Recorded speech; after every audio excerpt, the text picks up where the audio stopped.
She needed a date for Christmas, so her billionaire boss said, "Pretend it's me." Lydia just wanted to survive Christmas. No pity, no awkward questions, and definitely no ex showing up with his perfect new girlfriend. But when one little lie she told to protect herself threatens to unravel everything, the last man she ever expected offers to help. Her boss, cold, untouchable, and about to change everything. Before we continue, if you enjoy touching and inspiring stories like this one, make sure to subscribe to the channel and leave a like. Now let's get back to the story. Oh, wow, he's actually bringing her? Lydia didn't mean to say it out loud, but the words slipped out, soft, stunned, and raw, right in the middle of the open-plan office. Heads didn't exactly turn, but one did, his. Ethan Ashford looked up from across the floor, the CEO himself, sharp-suited, ice-eyed, the kind of man who never acknowledged small talk, let alone emotional outbursts. Lydia froze, her cheeks flushed, not from the cold draft sneaking through the windows, but from the deep wave of embarrassment rising up her neck. She turned back to her desk, pretending to type, pretending to breathe, pretending to be invisible. But her heart was thudding in her ears. She knew what had triggered it. The message, the one blinking on her phone just moments ago. "Hey, Lyd, just wanted to let you know, I'm bringing someone to the family dinner. Hope that's okay." Hope that's okay? Jason, her ex-fiancé actually, who'd ghosted her 3 weeks before the wedding 2 years ago, and now was RSVPing to her family's Christmas Eve dinner with a new girlfriend, like it was the most casual thing in the world. Like her heart hadn't shattered in that very dining room. And the worst part? She'd told her mother she was bringing someone too, just to save face. Just to keep Aunt Carolyn from doing that voice again.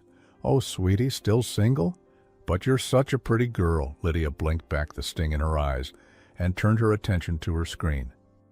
But the words were a blur. Her fingers hovered over the keyboard, useless. And then, "Are you all right?" The voice was quiet, deep, polished, right behind her. She looked up slowly. Ethan Ashford stood there, tall and unreadable. Every button of his charcoal gray coat fastened, steel watch catching the glow of the afternoon light. Not a hair out of place. He didn't usually come to this side of the floor. He didn't usually speak to anyone unless it was business. Lydia straightened in her chair. Yes, sorry, I didn't mean to disturb anything," she said, her voice softer than she meant. "It was a personal message." He nodded slowly, as if filing the information away like a mental spreadsheet. But then, to her surprise, he didn't leave. Instead, he glanced down at her desk, at the little snow globe, a tiny silver house inside, surrounded by painted pine trees. It sat quietly beside her laptop, her favorite item always off to the side. "Is that a snow globe?" he asked. She blinked. "Yes. My grandmother gave it to me." He didn't smile exactly, but something softened around his eyes, a rare moment of warmth flickering in the distance. Then, "If you need someone, then pretend it's me." The words landed like thunder in her chest. She stared at him. "What? You said you're expected to bring someone. I assume your ex is trying to make some kind of statement, so make one back." Lydia gave a nervous laugh. "You're joking." "I'm not." "Mr. Ashford, I couldn't possibly—" "You're a valued employee. If you need help managing a social situation, I'm willing to step in, but it has to look real." She opened her mouth, closed it, opened again. He had already turned slightly, ready to walk away. "Wait." Her voice stopped him. "Why would you do that? I mean, what would you get out of pretending to be my date?" He looked at her then, fully. Something unreadable passed through his eyes. A pause stretched between them like a pulled string. "Let's just say I'm not particularly fond of men who humiliate women in public." The words were so calm, so quiet. And yet they carried a kind of weight she couldn't place. Lydia swallowed. "But everyone will see. I'll make it clear that it's by choice. If you want me there, I'll be there. If not, we never speak of it again." He turned to leave, then paused. "Think about it, but decide soon." And just like that, he was gone, leaving Lydia staring after him, heart pounding, her world tilted at a strange new angle. The next day, everything was back to normal, or pretending to be. People bustled in the office with paper cups of holiday coffee, tinsel sprouting like weeds from every desk divider. Lydia tried to keep her head down, but her mind wasn't cooperating. The snow globe glinted on her desk, a small reminder of warmth, of family, of how badly she didn't want to face Christmas alone. At lunch, she ducked out to the cafe downstairs. The place was half full, the usual clink of cutlery and murmurs of conversation filling the air. She ordered soup, sat by the window, stared into it like it might show her an answer. And then, without a sound, he sat across from her. Ethan, no entourage, no assistant, just him. She blinked. "Did I forget a meeting?" "No." "Then why are you didn't answer me." She hesitated. "You were serious?" "I don't say things I don't mean." A beat passed. "You'd really come to my family dinner?" she asked. "Eat pie with my aunt who grills people about their 5-year plans?" "I'm excellent at small talk," he said, deadpan. She raised an eyebrow.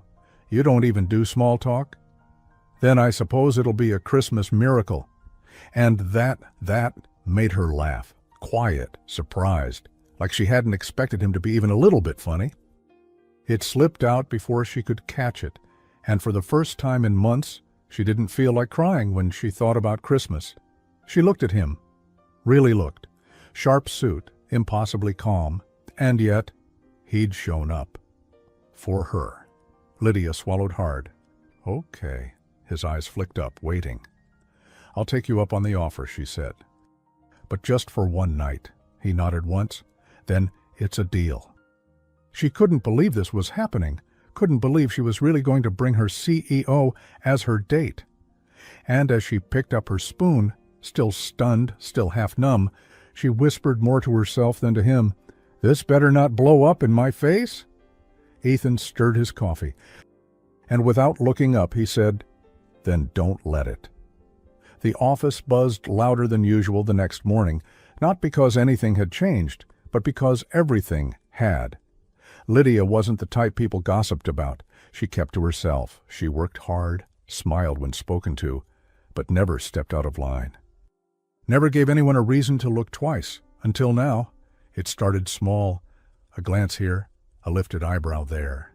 Then the whispers. Was that really Ethan Ashford with her at lunch yesterday? They were laughing. I swear she laughed at something he said. Maybe she's related to someone on the board. Lydia kept her head down and her fingers moving on the keyboard. But her heart hadn't slowed since yesterday. She had said yes. She had agreed to this, to pretending Ethan Ashford, CEO of Ashford and Hart, the man with more titles than smiles, was her boyfriend. For Christmas dinner. What was she thinking? Her screen blurred again, and she blinked back the thoughts. Her snow globe caught the morning light beside her laptop. The tiny silver house shimmered inside, surrounded by glittering snowflakes that never touched the ground. Just like her, floating, in between. A message popped up on her screen. From Ethan Ashford. Subject, "The rules meet me, conference room 6. 10:15 sharp. She checked the clock. 10:12. Her stomach flipped. He was already there when she walked in. Coat off, sleeves rolled, a single paper cup of coffee on the table. He gestured to the seat across from him. "I took the liberty of ordering yours. Almond milk, no sugar, cinnamon sprinkle." She froze. "How do you know my coffee order?" "I run a company. I know everyone's coffee order." That wasn't remotely reassuring. But the warmth in the cup was. She sat. Carefully. Ethan leaned forward, interlacing his fingers, like this was a quarterly review. "We need ground rules," he said. "Ground rules?" she echoed. "Yes, if we're doing this, it needs to look real. We'll need a backstory, dates, details. We can't have your cousin asking me what my favorite Christmas movie is, and me saying, "Die Hard." She blinked. "Is that your favorite?" "No. That would be The Godfather. But that's not the point." She gave him a long look. "You're really taking this seriously?" He met her gaze. "Because if I show up at your family's home, pretend to be your partner, and it looks fake, it reflects badly on you. I won't allow that." Something about the way he said it, calm, firm, like it was simply non-negotiable, made her chest tighten. "Thank you," she said softly. He gave a short nod. "First rule, we met 3 months ago, through mutual friends, kept it quiet. You were nervous about dating after what happened with your ex." "That's not far from the truth." "Good. Second rule, you like to bake. I like to eat what you bake." She raised a brow. "Are you planning to request a cookie demonstration?" "My mother used to say the way to win a holiday table was through the dessert tray." "Your mother?" He paused, then offered the smallest nod. "She passed, long time ago." Something softened between them. Lydia sipped her coffee. "Sorry, that must have been hard." "It was," he said. Simply. They let the quiet settle. He was the first to break it. "Third rule, physical contact." She nearly choked on her drink. "Excuse me?" "If someone hugs you, I'll need to look like I belong. Hold your hand. Put a hand on your back. It has to be natural." Lydia flushed, not because it was inappropriate. Because it was too appropriate, too thought out, too considerate, too much for someone who wasn't supposed to care. And yet here he was, preparing to protect her reputation in front of her entire extended family, with coordinated hand placement. "This is the most romantic fake thing I've ever done," she muttered. His mouth twitched, a ghost of a smile. "You haven't even heard the fourth rule." "Oh no, there's more." "One more." He leaned back. "If it ever becomes too much, the pretending, the closeness, the pressure, you say one word and we walk. No questions, no damage. You lead, I follow." Lydia looked at him.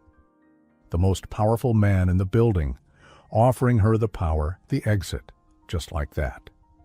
"What's the word?" he considered. "Something festive? Eggnog?" She laughed, a real warm, unguarded laugh that echoed slightly in the glass-walled room. He watched her, something unreadable in his eyes. When her laughter faded, she whispered, "You're not what I thought." "And what did you think?" he asked. "That you were cold, unreachable. The kind of man who doesn't even notice someone like me." He didn't blink. "I notice everything, Lydia." Her heart stuttered, too fast, too deep. But before she could say anything, his phone buzzed. He glanced at it and stood. "Meeting in 5. I'll send you the draft of our story. Names, dates, shared memories. Read it tonight. Christmas Eve is in 4 days." She nodded. "Okay." He walked to the door, then paused.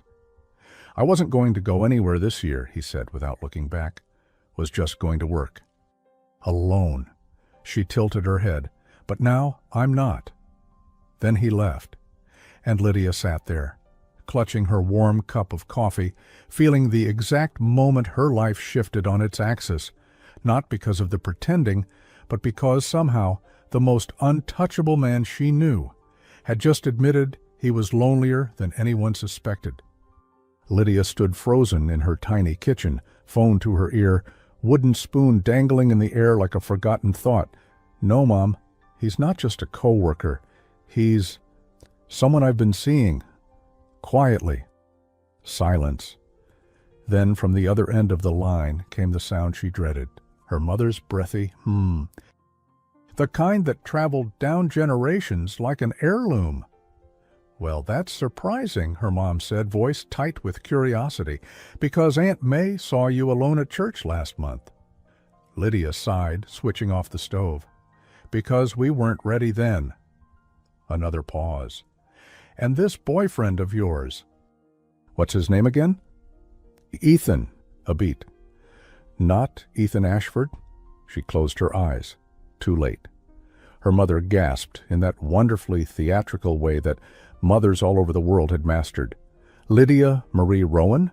The CEO?" "Yes, Mother, that Ethan. A thud. Probably her mom sitting down in her knitting chair. "You're bringing Ethan Ashford, the man from the Forbes cover, to Christmas Eve dinner as your date." Lydia rubbed her temples.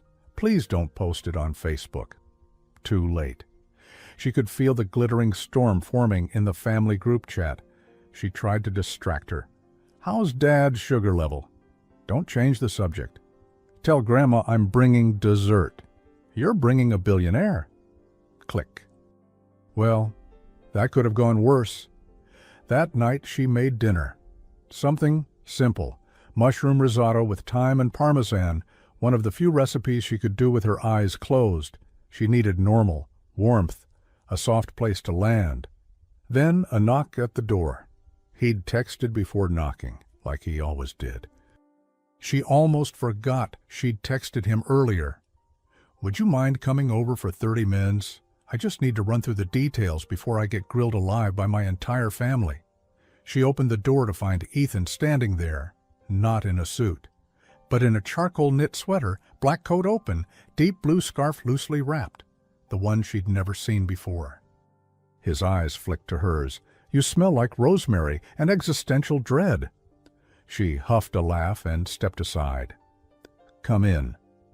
Her apartment was small, cozy, a little chaotic, books stacked 2 layers deep on every shelf, throw pillows that didn't match, a crocheted blanket tossed over the arm of the couch, made by her grandma before she passed, the same grandma who'd given her the snow globe. Ethan noticed it on her side table. He walked over, picked it up with surprising care. "She gave it to me when I turned 18, Lydia said softly, unprompted. "Said I'd understand its meaning when I felt stuck in life." He turned it upside down. The snow fell gently.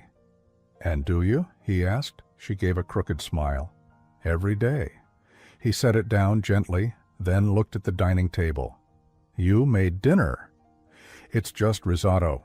He looked genuinely surprised. "You cook?" She handed him a plate. "I panic cook. It's a coping mechanism. You're the beneficiary." They sat opposite each other at her small round table. Candles flickered, mostly for the smell. Cinnamon and pine. He took a bite, paused. "This is excellent." Her eyes widened. "Wait, seriously?" He nodded. "Rich, balanced. The time isn't overdone. I've eaten at every 5-star in London, and I'd still ask for seconds." She blinked. "Did you just compliment me?" "I also said your apartment smells like dread, remember? Balance." She grinned, and for a moment they both forgot. Forgot it was pretend, forgot the rules. Just 2 people, eating real food, sharing a real moment. "I was worried," she admitted softly, eyes on her plate. "That you'd regret this, that it would be awkward." He leaned back, sipping his water. "It's not awkward." She looked up. "And I don't regret it." The silence after that wasn't uncomfortable. It stretched like a soft sweater, warm, worn in, safe. She took another bite, heart fluttering, then her phone buzzed. She reached for it, and her stomach dropped. From Abby, her younger sister. Attached, a screenshot of a post. Lydia Rowan bringing the Ethan Ashford to her family's Christmas? This can't be real. I mean, we love a festive plot twist. "You CEO crush, June Ashford affair. Yes, holiday hot tea." Her voice was a whisper. "Oh no."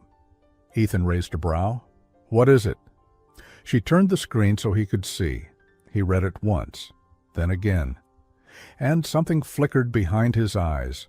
Not anger, not shock, but something close to preparation. He stood. "I'll handle it." She blinked. "Wait, what does that mean? You're not going to sue someone for gossip." "Are you?" "No." He grabbed his coat. "I'm going to make it real." She stood too, pulse climbing. "Ethan." He paused at her door, meeting her eyes fully. "If this story's out there now, I won't let it humiliate you. Either we stay quiet, or we step into it completely." She opened her mouth, but nothing came out. "I'll call you tomorrow." "And Lydia," he hesitated just a beat. "I meant it. I don't regret this." And then he left, closing the door gently behind him. leaving Lydia staring after him again, but this time with her heart racing faster than ever. Because he hadn't just played along tonight, he'd meant every word. Yo solo. Lydia didn't sleep. She spent most of the night staring at the ceiling while the city pulsed softly outside her window.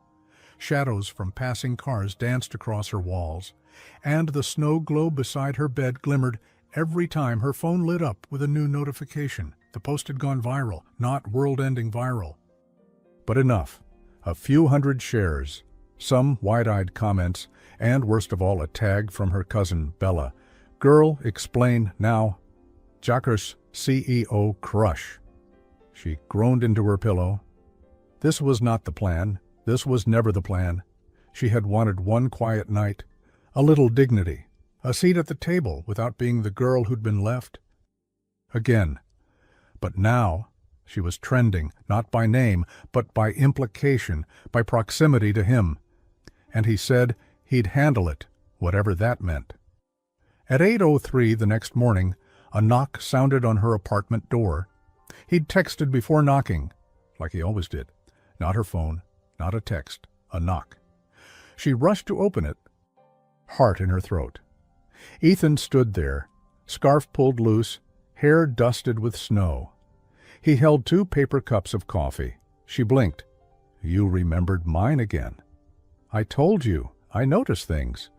He handed her the warm cup, then walked past her into the apartment like he'd done it a dozen times. He hadn't. But it didn't feel strange. He was already shedding his coat, pulling out his phone, reading something. I just left the PR office, he said.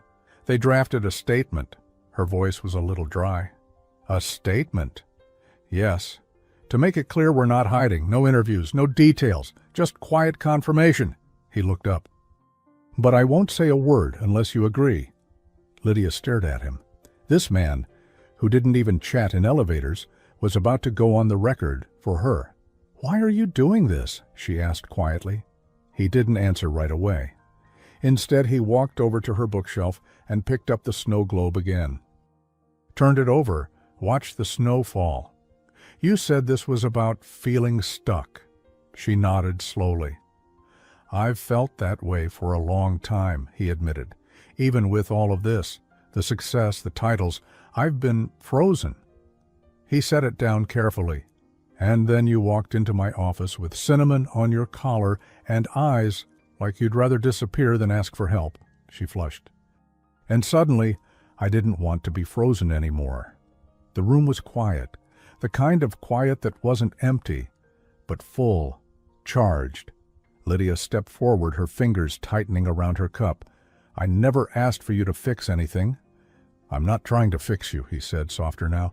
I'm standing beside you. That's different. And just like that, her throat went tight.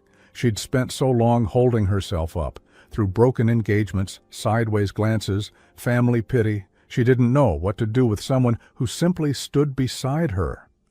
What does the statement say? She asked, voice a whisper. He handed her the phone. It was short, clean, professional. Mr. Ethan Ashford confirms he is currently in a relationship and respectfully asks for privacy regarding his personal life. No further comments will be made at this time. Her eyes skimmed it again. In a relationship, she read aloud. That's definitive. He nodded. If we're doing this, it needs to look real. Her pulse jumped. And you're okay with people thinking I'm your... I want them to, he said gently. The room tilted, not wildly, just enough to make her breath catch. This wasn't about saving face anymore. Not for him, maybe not even for her. I don't want to embarrass you, she murmured. You couldn't, he said. You couldn't if you tried. By noon, the story had changed shape. The gossip threads slowed. The hashtag softened. No more Ashford affair. Now it was. Power couple alert. Ethan Ashford confirms relationship just before Christmas. Who is the mystery woman? Ashford taken off the market. Internet collectively gasps. Her phone buzzed every few minutes, but none of the messages made her panic anymore, until one did, from Abby. You might want to call Grandma. She just told Pastor Jim you're getting married. Lydia choked on her tea. That night she met Ethan at the office. It was quiet after hours, the kind of stillness that made the floor feel like a cathedral. He was waiting in his corner office, tie loosened, jacket folded on a chair. She stepped in, still catching her breath. Pastor Jim thinks we're engaged, she said, breathless. Ethan raised an eyebrow. Do we need a ring too? Don't joke, she said.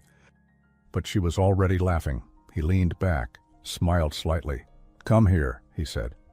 She crossed the room, not really thinking, just moving. And then he reached out, gently brushing a snowflake off her hair. His hand lingered. They were too close, not close enough. Her voice broke the moment. Why did you really say yes to this? His reply was so quiet, she barely caught it. Because I wanted a reason to stay in your life. The silence that followed was different this time, heavy, real. And just when she opened her mouth to answer, his phone buzzed. He looked down. His jaw tightened. Of course. What? He held it up. A photo of them from last night. Through her window, the one facing the street. Someone had clearly taken the photo. Dinner table, candles, risotto, him laughing. And a caption underneath. Looks real to me. Lydia's heart dropped. Is it bad? No, he said. But his tone darkened. It's just started. She stepped closer. We can still back out. He looked at her. No, Lydia. His voice held more weight now. I don't want to. Lydia hadn't expected to wake up to the sound of someone knocking. Again. It was Saturday morning, barely 8 a.m. Her brain was still fogged from dreams and holiday chaos and the surreal knowledge that she now existed in the same tabloid airspace as actresses and actual royals. She wrapped herself in a thick cardigan, shuffled to the door of her apartment and opened it. To Ethan. Holding a brown paper bag and coffee, she blinked. Are we in a breakfast phase now? He smirked. I figured since we're convincing the world we're inseparable, I should at least bring bagels. She stepped aside, smiling. If you're going to fake date me, Ashford, you're setting the bar dangerously high. I'm aware. He passed her a steaming cup. Hazelnut, cinnamon sprinkle, no sugar. She looked up. Seriously? How do you remember that? I remember what matters. His voice was soft, warm. She looked away. They sat at her little table again, same chairs, different light. Morning sunlight spilled through the window, catching the golden flecks in her hair and making Ethan look almost relaxed. She bit into a toasted sesame bagel. I assume you didn't come here just to feed me? He wiped a crumb from his thumb.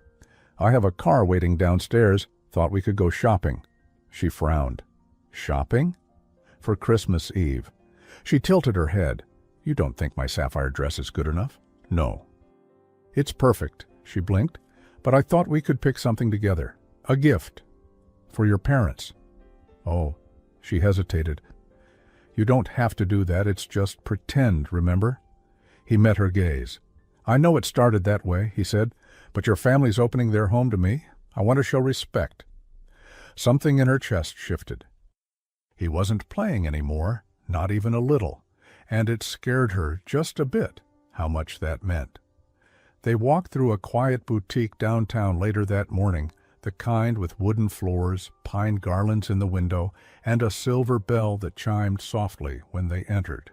The air smelled like cedar and vanilla. Ethan moved with quiet precision, studying each item like it was a stock he might invest in. Lydia watched him while pretending not to. The way his hand brushed the edge of a scarf.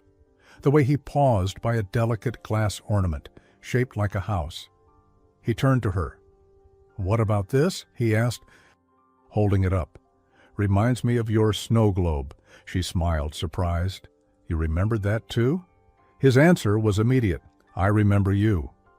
The ornament went into the bag, gift-wrapped, no tag. She didn't ask who it was really for. Back at her apartment, they shared the last 2 bagels. Cold now. but somehow still comforting. "I don't know what they're going to think," Lydia murmured, chewing slowly. Ethan glanced up. "Your parents?" She nodded. "I mean, they'll be polite, but they'll have questions and expectations, especially after the gossip." "They can ask," he said simply. "I'll answer." She looked at him. "And if they ask why a man like you would be with someone like me?" He paused, then leaned forward. "Then I'll tell them the truth," he said. "That I admire you, that I trust you, that I've never felt more seen." Her breath caught. That wasn't in the fake dating script, and he knew it. She looked down at her hands. "You don't have to keep protecting me, Ethan. I can handle my family. I can handle gossip. I've handled worse." "I know," he said, voice low, "but you shouldn't have to." That night she curled on the couch with a blanket and a book, but couldn't focus. The snow globe sat beside her, glowing under the light of her little table lamp. She picked it up, gave it one soft shake. Snow swirled around the tiny silver house, frozen. Still. Beautiful, but untouched. That used to be her. But now something was stirring, warming. And it scared her, how much she wanted it to keep going. The knocking of her phone pulled her out of it. New message. "Jason, hey, just letting you know I'm already at your parents' house. Brought Brielle early to help decorate. See you soon." Lydia's stomach flipped. She stared at the screen. Jason, her ex-fiancé, was already at her parents' house with his new girlfriend 2 days early. She gripped the phone tighter. Like it could anchor her. He knew exactly what he was doing. He was trying to make a scene before she even arrived. Trying to beat her to the story. Her fingers moved on instinct. To Ethan, change of plans. We need to go tonight. He's already there. His reply was almost instant. "I'll be there in 20. "Don't worry. We'll walk in together." She stared at that last line. "We'll walk in together." And for the first time in a long time, she believed it. The car ride to her parents' house was quiet, but not the kind of silence that suffocates. It was the kind that wrapped itself gently around them. Like a blanket tucked beneath old memories. Outside, the snow had started again. Slow, soft flakes dusted the windshield. Lydia kept her hands folded in her lap. She didn't speak much. Neither did Ethan. But he kept glancing at her, not with pressure, not with pity, just presence. He reached across the console without a word and took her hand. His palm was warm, his fingers strong. Lydia didn't let go. They pulled up in front of the old brick house at the edge of town just past 8 p.m. The porch glowed with soft golden lights, and the smell of cinnamon and roasted ham floated into the air the moment she stepped out of the car, her childhood home. It should have felt safe. But as she stood at the door, hearing laughter from inside, his laughter, the knot in her stomach tightened. "Ready?" Ethan asked. She looked up. He was standing so close, shoulders back, eyes steady, not playing, not pretending. She gave a small nod. "Let's go give them something to talk about." He smiled, not his press smile, not the one people expected, but something quieter, something real. Her mother opened the door, gasped, then pulled Lydia into a hug so tight her feet left the ground. "You look beautiful," she whispered, eyes flicking toward Ethan like she couldn't believe her daughter had conjured him out of a catalog. Lydia laughed nervously. "Hi, Mom." Then her father appeared, blinking like he'd seen a ghost. "So, this is Ethan Ashford." Ethan stepped forward and offered his hand. "Thank you for having me, Mr. Rowan, and thank you for raising someone remarkable." Lydia's mother let out a little gasp. Her father smiled. "Well, come in before the neighbors start taking pictures." The house was warm, crowded, and full of clinking glasses and little judgmental glances. Lydia's aunts had taken over the kitchen. Her cousins were in the den, playing some holiday guessing game. The tree glowed in the corner, and on its lowest branch sat a small ornament, a delicate glass house with silver-tipped pine trees. The ornament Ethan had picked. She hadn't wrapped it. Her mother must have found the bag and added it herself. She felt her chest squeeze. The first hour passed in a blur of introductions, 2 sweet cider and tight smiles. Ethan didn't flinch once. He remembered names, asked questions, laughed at Uncle Henry's recycled jokes. Every time Lydia looked across the room, he was already watching her. And then Jason appeared, wearing a smug sweater and a grin that hadn't changed since college. At his side, Brielle, tall, glammed up, gorgeous, holding a tray of Christmas cookies like she belonged in a lifestyle ad. "Lydia!" Jason called. Voice just loud enough to draw attention. "Didn't know you were bringing someone." She stepped forward. "Jason, Brielle. This is Ethan." Jason's smirk twitched. "That Ethan? As in, on the news, Ethan?" Ethan extended his hand coolly. "The very one."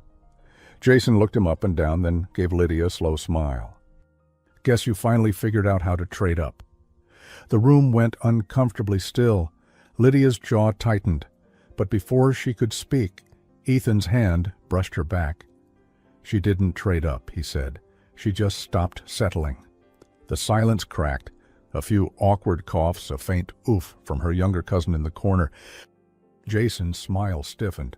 "I'll get us all a drink," he said, turning toward the kitchen. Brielle followed, clutching her tray like a shield. Lydia exhaled. "I'm sorry." "Don't be," Ethan said. "He's exactly who you said he was." She looked at him, grateful. Then her sister Abby sidled up, eyes wide.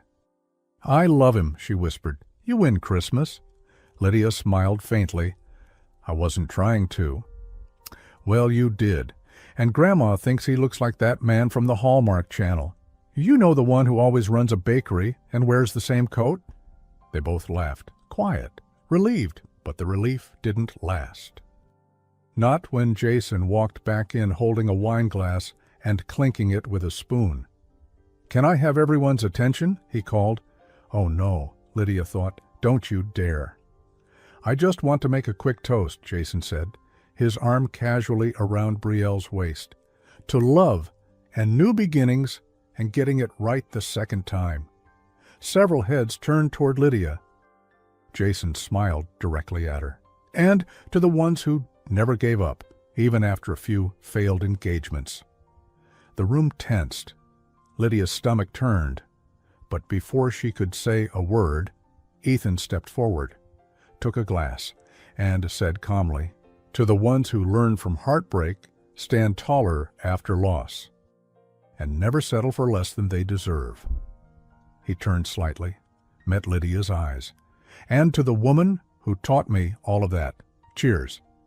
Clink. Every glass in the room followed. Jason's smirk died where it stood. Lydia felt heat rise to her cheeks, not from shame this time, but from something like pride and hope.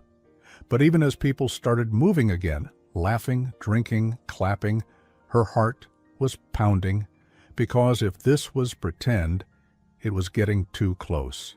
And if it wasn't, she wasn't sure how to protect herself anymore. The party began to soften after dessert. The scent of ginger and nutmeg lingered in the air. Most of the younger cousins had retreated to the den with hot cocoa and holiday movies. The older guests dozed gently in overstuffed armchairs, while the kitchen hummed with the low rhythm of clinking dishes and gentle gossip. And Lydia? She sat on the floor beside the tree, heels off, legs tucked under her, as she watched the silver lights shimmer against the branches.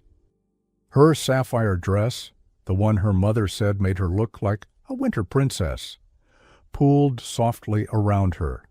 A delicate ornament sparkled just above her shoulder. The tiny glass house, the one Ethan had picked. "I didn't know it would mean that much," came his voice behind her. She turned, startled, but softened as she saw him kneel beside her, 2 glasses of warm mulled wine in hand. "You remembered where we hung it," she said. "I watched you smile when you saw it." He passed her a glass, his fingers brushing hers. "That's what I remember." She exhaled slowly, letting the moment settle. The house had quieted mostly. No one was paying attention to them now. The tension from Jason's stunt had faded. The fake dinner war had ended, and she'd won, even if she hadn't meant to. But what was growing between them now? This wasn't victory. It was something far more dangerous, far more real. I was terrified, she admitted, walking in tonight, knowing he was here. That they were here. I didn't know if I'd fall apart or fake my way through it. Ethan didn't respond immediately. Instead, he reached into the inner pocket of his coat and pulled something out. Lydia blinked. Her snow globe. Her actual snow globe. The one from her desk. I asked your assistant if I could borrow it, he said gently, setting it between them on the rug. I needed something to remind me why we were doing this. Her throat tightened. You brought this to a family dinner? He nodded. Because it mattered to you, and that meant it had to matter to me. The soft glow of the Christmas lights reflected off the glass dome. Tiny flecks of glitter snow swirling around the little silver house inside. Just like her thoughts. I used to shake it when I was nervous, she whispered, before meetings, before interviews. It made me feel like I had a little world I could control. Ethan watched her closely. And what about now? She gave a small, sad smile. Now I know I can't control anything. He reached out, turned the globe slowly in his hands. The snow settled, gentle and still. That's not true, he said quietly. You controlled tonight. Lydia let out a breathless laugh. I did not. You walked in with your head high. You didn't flinch. You faced the man who broke your heart and didn't shrink. She looked down. Because I had you next to me. Ethan tilted his head. No, he said. You had you. I was just lucky enough to witness it. The room fell silent again, except for the low hum of the heater and the faint crackle of the fire in the living room. She met his eyes, and everything in her chest hurt, in the best and worst way. She hadn't meant to fall for him, hadn't meant for the pretend to become real, but here she was, and he was still looking at her like she mattered. She set her wine glass down. I don't know how to do this, she whispered. He didn't ask what she meant. He knew. I'm not asking for anything, he said gently. Not tonight, not tomorrow. She blinked back the sting behind her eyes. I just need you to know something, he added. I didn't offer to help because I wanted good PR, or because I felt sorry for you, or because it was easy. He leaned closer. I did it because the moment you told me your ex was coming, something in me couldn't stand the idea of you facing him alone. She swallowed hard. Ethan. He shook his head once. I know. You didn't ask for this. She hesitated, then reached for the snow globe again, ran her thumb across the base. I used to think love had to be loud, she said. Big gestures, flowers, fireworks. And now? She looked up at him. Now, I think love might be a man bringing you coffee without asking, watching your face more than his phone, carrying a snow globe in his coat pocket because you said it mattered. The silence after that was deep and holy. He reached out, took her hand, and for a long moment neither of them said anything, until finally he broke the stillness. I told my family I was skipping Christmas this year, he said softly. Didn't want the questions, the pity, the why are you still alone speeches. She squeezed his hand gently. I know how that feels. But I didn't skip it, he continued, because of you. Lydia felt her heart stop and start in the same breath. Lydia, he said, voice low, I know this started as pretend, but I need to ask. He turned fully, now kneeling in front of her, her hand still in his. Would it be okay if we stopped pretending? Her lips parted, but no words came, just her heart, pounding, answering, and still unsure. Lydia didn't speak right away, not because she didn't have words, but because too many of them were stacked inside her chest, jumbled, colliding, stuck. Ethan was still kneeling there, still holding her hand, still looking at her like she wasn't just someone worth pretending to love, but someone worth choosing. And that was the problem. She wanted to say yes. She wanted to fall forward into that version of her life, the one where this man in front of her really meant everything he was saying. But wanting and trusting weren't the same thing. And trust? Trust had cost her everything once already. She pulled her hand back, slowly, gently. "I don't know how to trust this," she said, barely above a whisper. Ethan's expression didn't fall. He didn't flinch, didn't pull away. He just sat back quietly, giving her space. "I don't expect you to," he said. She stood up, wrapping her arms around herself. "I thought I knew what love looked like. Jason made it easy to believe the version where I wasn't enough. Not quite interesting enough, not ambitious enough, not social enough." Ethan stood too, careful to stay a step behind her. "You are enough," he said, steady as stone. She turned to face him. "Do you believe in timing?" she asked. "Like maybe if this was a different year, a different chapter, I wouldn't be so afraid." "I believe," he said slowly, "that timing gives us excuses, and fear gives us armor, and sometimes love asks us to put both down." Her throat tightened again. It wasn't fair. Why did the most guarded man she knew have to be the one who saw her the clearest? He reached into his coat pocket again, held out the snow globe. "I think you should keep this close," he said. "Tonight, for yourself." She took it, almost trembling. His eyes stayed on hers. No pressure, no decision. "I just needed you to know how I feel. And that whatever happens next, I don't regret any of it." She didn't answer. Couldn't. But she nodded once. And he understood. It was past midnight when Lydia stepped into the upstairs hallway. The house was quiet finally. Candles blown out. Guests asleep or gone. Brielle's high heels had stopped clicking hours ago, and Jason's forced laughter had drifted off with the sound of car doors and snow crunching under tires. Lydia couldn't sleep. Not after that moment. Not with the snow globe still in her hands like a secret she didn't know what to do with. She stepped into the hallway and walked quietly toward the guest room where Ethan was staying, just across from the one she always used during holidays. The door was cracked open. He wasn't inside. She turned and found him sitting on the floor at the end of the hall, back against the wall, legs stretched out, head tipped up toward the ceiling like he was trying to memorize it. He looked up when he saw her. Didn't smile, but something in his eyes relaxed. "I couldn't sleep either," he said softly. She sat beside him. The old wooden floor creaked gently beneath her. For a long while they didn't say anything. Then she whispered, "You scared me tonight." "I know." "You meant it." "I did." Silence again, the kind that made room for things unspoken. "You were the only person who made me feel strong tonight," she said. "Even when I didn't believe it." "You are strong," he said, his voice low. "You just don't know it yet." She leaned her head back against the wall. "I've spent so long trying to prove I'm okay," she murmured, "to my family, my friends, myself, and now that you're here, it feels like I don't have to." "You don't?" And there it was again. That steady, terrifying warmth in his voice. The one that told her this wasn't a game for him, that maybe, just maybe, she didn't have to keep waiting for someone to leave. She turned her head, met his eyes. "What if I mess this up?" she asked. "What if I fall for you and it goes wrong?" He didn't hesitate. "Then we'll figure it out." Her eyes brimmed, and then a noise. A sharp creak near the stairs. They both turned. A shadow moved, too fast to be natural, just for a second, like someone had been standing there, watching.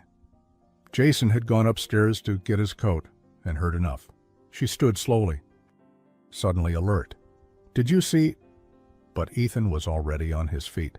He moved to the stairs, quiet, careful. Nothing, just cold air from the open hallway window at the landing. He shut it gently, locked it. But Lydia's heart was still racing. "I have a bad feeling," she murmured. Ethan looked down the stairs one more time. Then back at her. "I won't let anyone hurt you." Downstairs in the dim-lit kitchen, Jason stood alone. phone in hand, a quiet, bitter smirk on his face.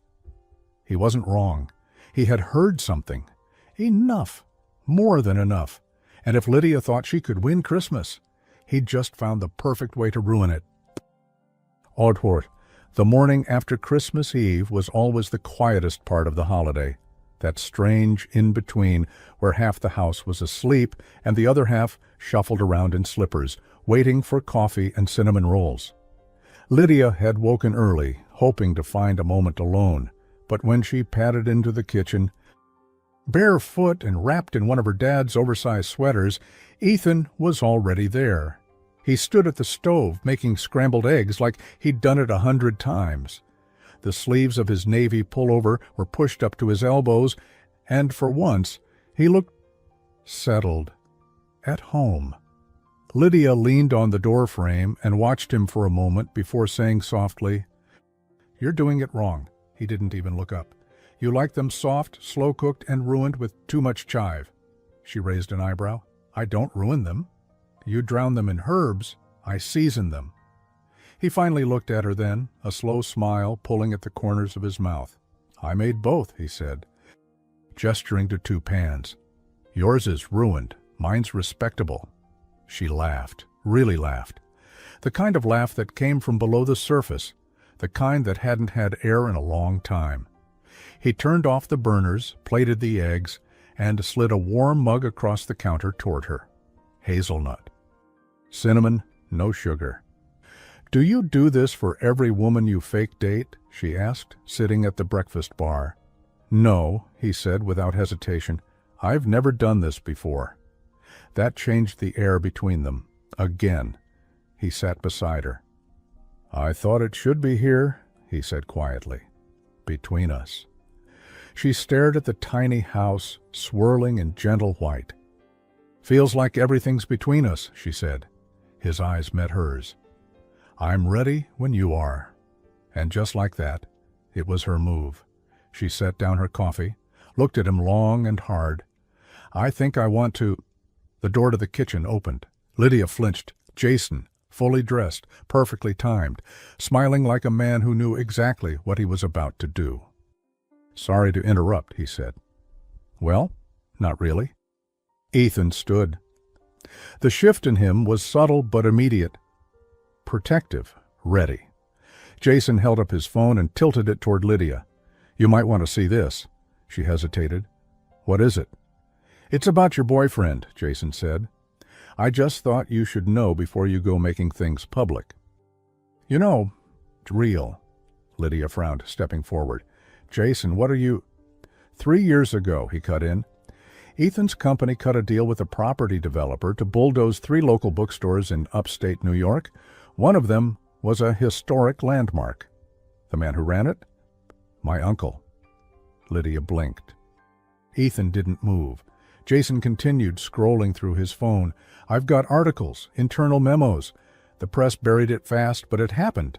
And guess who signed off on it?" He held up the screen. Ethan Ashford. Ethan's jaw clenched, but his voice was calm. "I did sign it." Lydia's stomach twisted. Jason's eyes lit up. "See? You thought he was some knight in shining armor, but he's no different than the rest of us." "That deal saved 75 jobs," Ethan said. "We relocated 2 of the shops, paid out double in reparations. The 3rd building was condemned. It wasn't even legally safe." Jason scoffed. "You always have an answer, don't you?" Ethan stepped closer. "I made decisions to protect an entire company, decisions I didn't always like, but I didn't hide them, and I didn't break my word to the people I loved." Jason's smile faltered for just a moment, and Lydia caught it. "What do you want?" she asked. "Do you—" Eyes narrowing. "Why are you doing this?" He shrugged. "I just thought you should know who you're falling for."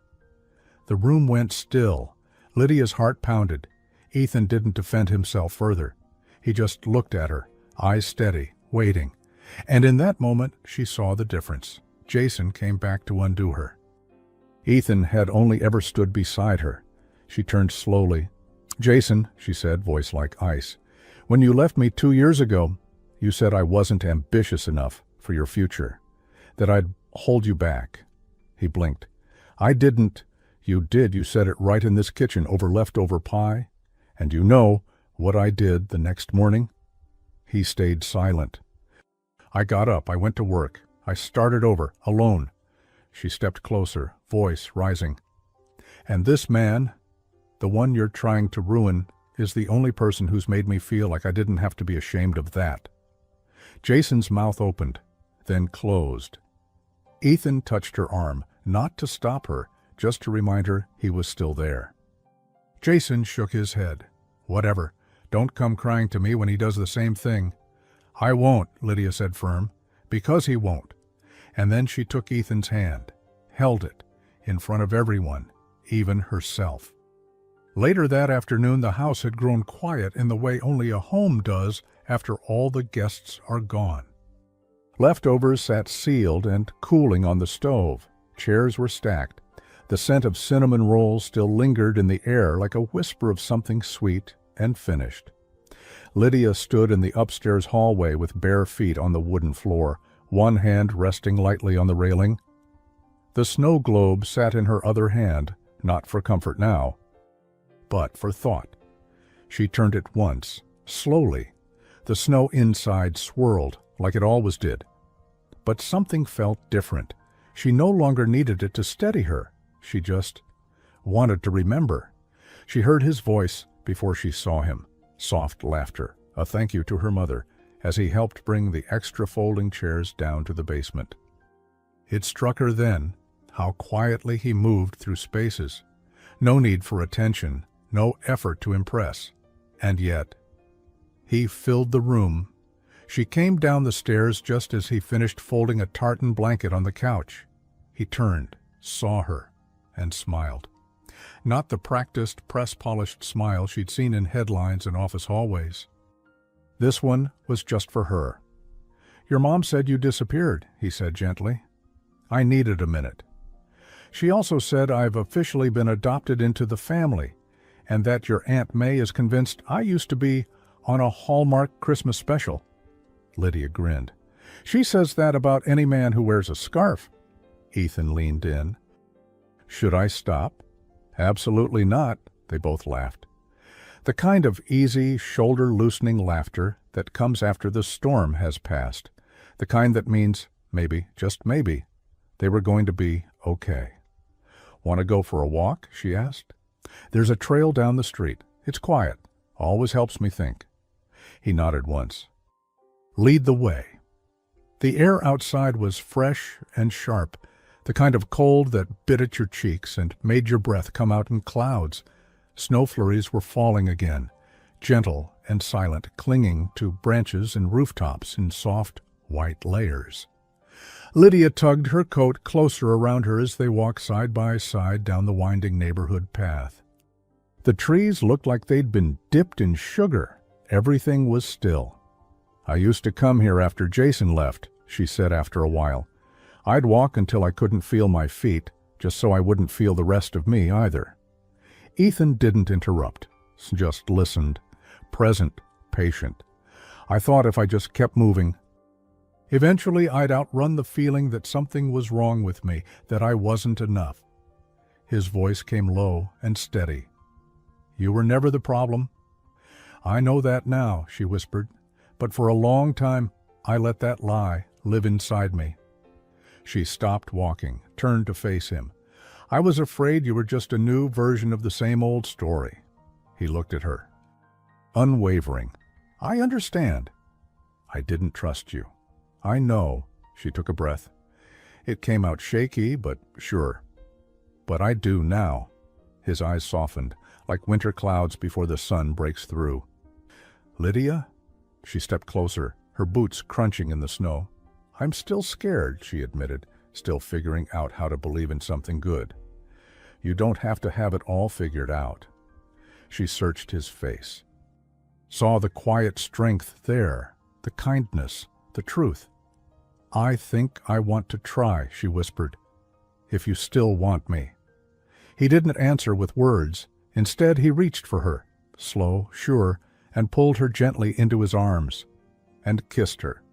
It wasn't dramatic or sweeping, no swelling music, no cinematic pause. It was soft, certain, real, the kiss of a man who wasn't in a hurry because he wasn't going anywhere. When they pulled apart, Lydia's heart felt like it was still leaning into his. "I choose you," she said, barely above a breath. "Not just tonight, not just to prove a point or win a moment. I choose you." He smiled then, the kind that only happens once your walls have fallen for good. "And I'll keep choosing you," he said, "every day, whether the world is watching or not." They walked back in silence, fingers entwined, like two pages finally sewn into the same book. Inside her room, the snow globe sat on the nightstand where she'd left it. She crossed the room slowly, picked it up, looked at it one last time, then placed it gently on the shelf, not hidden, not clutched, just placed, with peace. "I used to hold it like a shield," she said softly, "like maybe if I stared into it long enough, I could escape my own life." Ethan came up behind her, resting his hand on her back. "And now," she smiled, "now it's just a reminder that I got through it, that I'm not stuck anymore." He nodded, his hand warm through the wool of her sweater. Then he reached into the pocket of his coat. "I wanted to give you something," he said. He held out a small velvet box, deep blue, simple. Unlabeled. Lydia blinked. Her heart hiccuped. "This isn't—" "Not a ring," he said quickly. "I swear." She laughed nervously. "Okay, just checking." She opened the box. Inside was a single silver key. Her breath caught. "Ethan." "My grandmother had a cabin," he explained, "about an hour outside the city. It's quiet, tucked in the woods. I haven't been back since she passed." Lydia looked up at him, stunned. "I'm not asking you to move in," he added, gentle now, "or make some big decision. I just wanted you to have it, a place, a choice, if you ever need quiet or peace, or just a place that's yours." She stared at the key in her palm. It was small, simple, but somehow it held more weight than anything she'd been given in years. "You're giving me part of your life," she whispered. "I'm giving you the door," he said. "You get to decide when to open it." Her fingers closed around the key, and for the first time in a very long time, she didn't feel lost. She felt found. The road to the cabin looked like something out of a postcard. Tall pine trees dusted in snow, the sky pale and still, and that rare, reverent kind of silence that made you breathe slower. Lydia stood at the porch steps with the silver key cold in her hand, her breath rising in soft white clouds. 2 weeks had passed since Christmas, since she'd taken the key Ethan had given her, and every day since, a part of her had been asking, "What do I do with this?" Now she knew. Beside her, Ethan stood quietly, not rushing her, not filling the air with promises or pressure, just waiting, steady. Always steady. She looked at him, at the man who had once been untouchable, unreadable, and now stood next to her like someone who wasn't trying to take up space in her life, but make space for it. She turned the key in the lock. The door opened with a soft creak. Inside it smelled faintly of pine, old books, and cedar smoke, the kind of scent that lives in wood for generations. It was simple, warm, timeless. There was a stone fireplace, a bookshelf filled with weathered hardcovers, and above the mantel, a small framed photo of Ethan's grandmother, eyes kind, arms wrapped around a young, serious-eyed boy. Lydia stepped inside. Ethan followed her, watching her quietly. "This is where she felt safe," he said softly. She always called it her soul's breathing room. Lydia ran her hand along the top of the couch. "It feels like it remembers things," he nodded. She said, "Homes remember. Homes. Especially the ones we love, right?" They didn't say much for a while. They just explored, opening drawers, checking light switches, watching the snow outside gather gently on the windowsills. At some point, Lydia walked to the fireplace and reached into her coat pocket.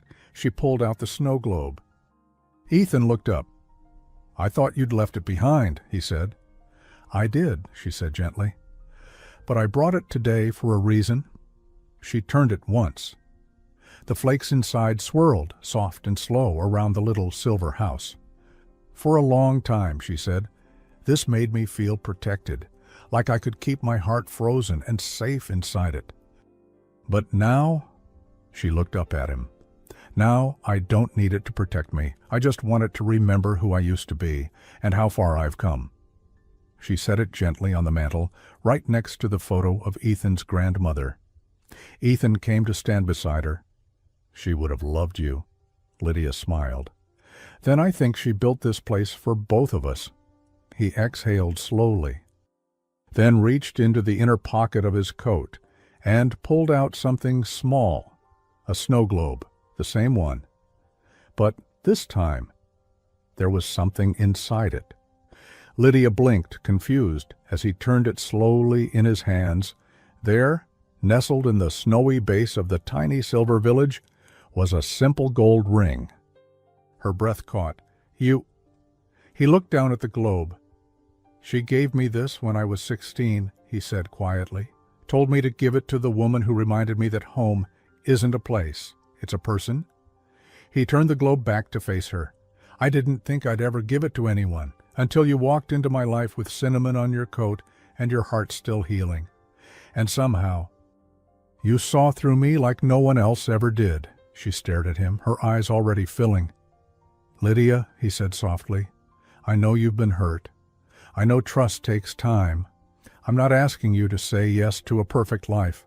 I'm asking you to say yes to building one, with me, from scratch." He slowly lowered himself onto one knee, snowflakes catching on his coat sleeve, his voice steady and real. "No pretending, no almosts, just a promise. That I will love you on ordinary days, hard days, quiet days, and every day after. Will you marry me?" Lydia covered her mouth with her hand, the snow globe between them catching the light from the window like a star.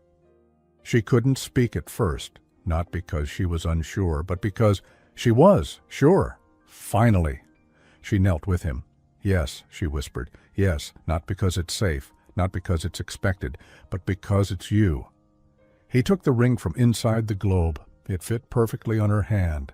They sat there on the floor of the cabin, forehead to forehead with snow falling outside and a fire waiting to be lit, and for the first time in a long time, Lydia didn't feel like she was starting over.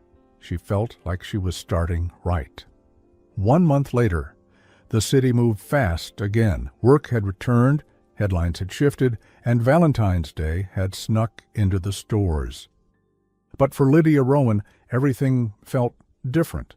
She still woke early, still made her cinnamon hazelnut coffee, still wore her emerald sweater when she needed courage. But now there was something else on her hand, and someone waiting at her door every evening holding flowers or takeout or just a smile. They didn't announce their engagement with fireworks, but the people who mattered knew. Her mom cried. Her dad hugged Ethan a little too tightly. Aunt May asked if it would be a Christmas wedding. And the snow globe? It stayed at the cabin, where their story truly began, not just as a memory, but as a promise. Love doesn't always arrive with grand entrances. Sometimes it comes quietly, through trust, courage, and second chances. Not perfect, but real, and chosen. The end. Would you say yes to a love like this? Let me know in the comments. I'd love to hear your heart. If this story touched you, click like, subscribe, and rate it from 0 to 10 below. Your support keeps these stories going, and if you're still here, see you in the next story.